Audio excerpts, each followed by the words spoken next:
So I'm back here with another Xiaomi mobile phone. This is the Mi 5X, it's just come out.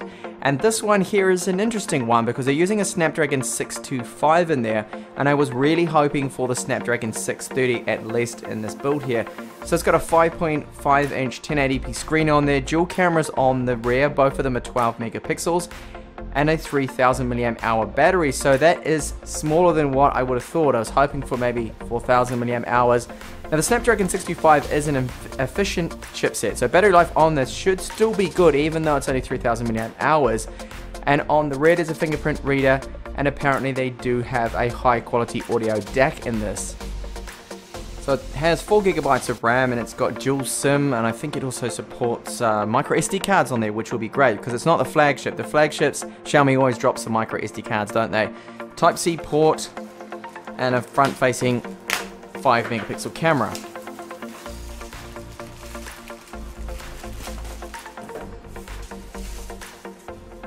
Okay, so there's our box here, typical Xiaomi box, and this is the 64 gigabyte version.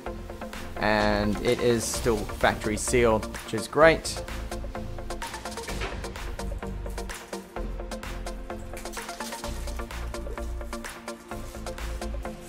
So there's no global ROM version of this just yet. I think that'll come out later, or perhaps we'll have to flash over the global ROM on this.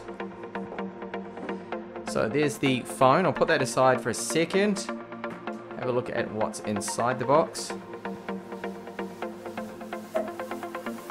Okay, they've changed things a little bit here. So they've got the SIM tool on the bottom, and then inside this, I think, here we have the Type-C cable in white, and where on earth is the charger? Oh, there it is, right at the bottom.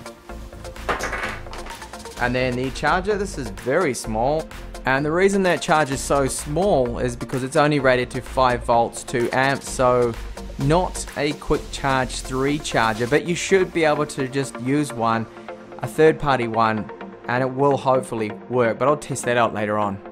And then an instruction leaflet which is all in Chinese, but I just noticed too that it points out how the arrangement is of the SIM tray, so it's either 2 nano SIMs, micro SD card, and another nano SIM. So just check the weight of it, 164 grams. And a very thin 7.5 millimeters, and that's without the camera bulge. The camera bulge adds a little bit more, it comes in at 8.2 almost, so very thin. So this is why we've lost some of that battery capacity, because they've slimmed it down. Personally, I would rather have a 4000 milliamp hour battery and it being a millimeter thicker. So on the rear there's always these stickers here, that's our IMEI number. Just gonna pull that off and not expose that to the world.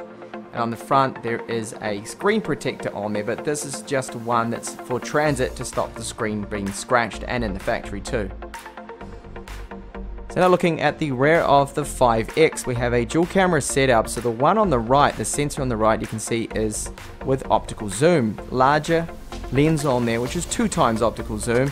And then the one on the left doesn't have that zoom on there at all. Now there's no optical image stabilization or digital, I believe, on this phone, which is rather disappointing. Personally, I would rather have just the one sensor with optical image stabilization. But with these 2 sensors you can do those fancy bokeh effects, so you can get a blurred background and do those portrait shots that seem to be quite popular and very popular in China apparently. Below that, the fingerprint reader, which looks like the same hardware that we see on the Redmi series. Now just along the top here you'll see the antenna line is blending in with the curvature of the rear housing here, so they've done a nice job with that. Now the paint job on the back is made out of a matte black, and it looks like it is going to show fingerprints really easy.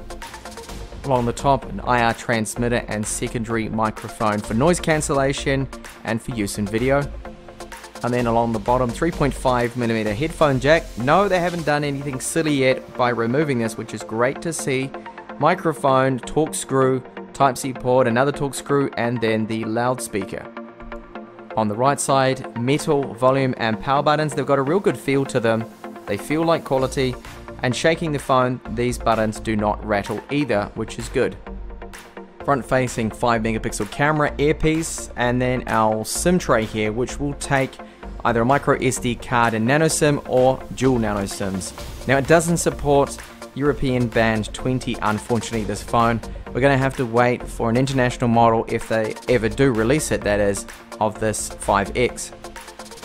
So the phone feels great in hand, very good. I like the access to the buttons on the side there, but you will notice one thing, that just handling it now for only a minute or two, look at all those fingerprint smudges all over the place.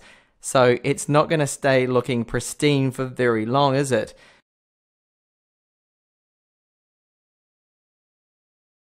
Sliding in at just under $300, the Xiaomi Mi 5X is trying to compete in the upper mid-range smartphone market. And you'll notice almost seconds after taking it out the box that it has the design, the build quality, and the visual appeal to give it a good head start on this mission. It is a slim, trim, and compact smartphone, packing a lot of tech into a package that is as svelte as it is powerful.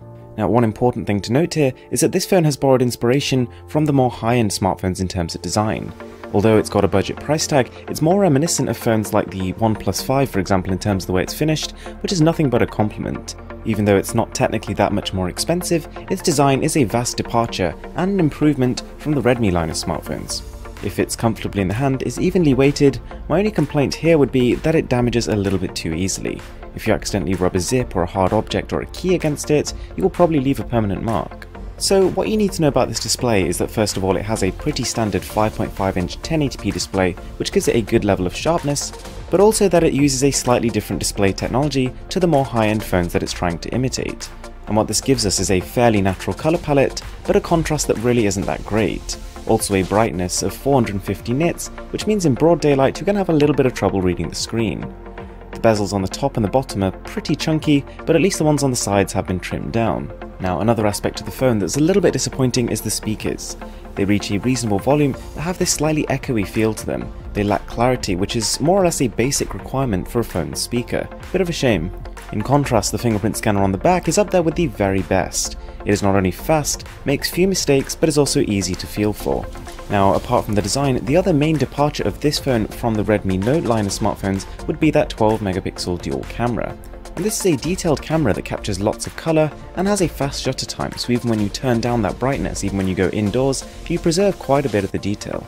And one thing worth noting is that the maximum aperture of the rear cameras without this fancy bokeh mode is f2.2, so without using the portrait mode, you don't really get too much bokeh on these shots. Having said that, when we switch over to portrait mode, the bokeh is incredible. Sometimes it does fail, just like with any other smartphone, and it does take longer to take your photos, so you do have to hold the camera steady, but when it works really well. I would say the best way of summarizing this camera is that it gives you a glimpse into what the high-end smartphones can do. It gives you the ability to take similar kind of photos you can take with $600 flagships, but it's just a little bit less consistent. The front camera isn't bad, isn't too great either, but the video here is really rather impressive. This is 4K 30 frames per second footage, and it comes out crisp, clear, and fairly well stabilized. What is a bit of a shame here is that internally the Mi 5X is more or less identical to the Xiaomi Redmi Note 4X, which is undoubtedly a phone intended for more budget-oriented consumers.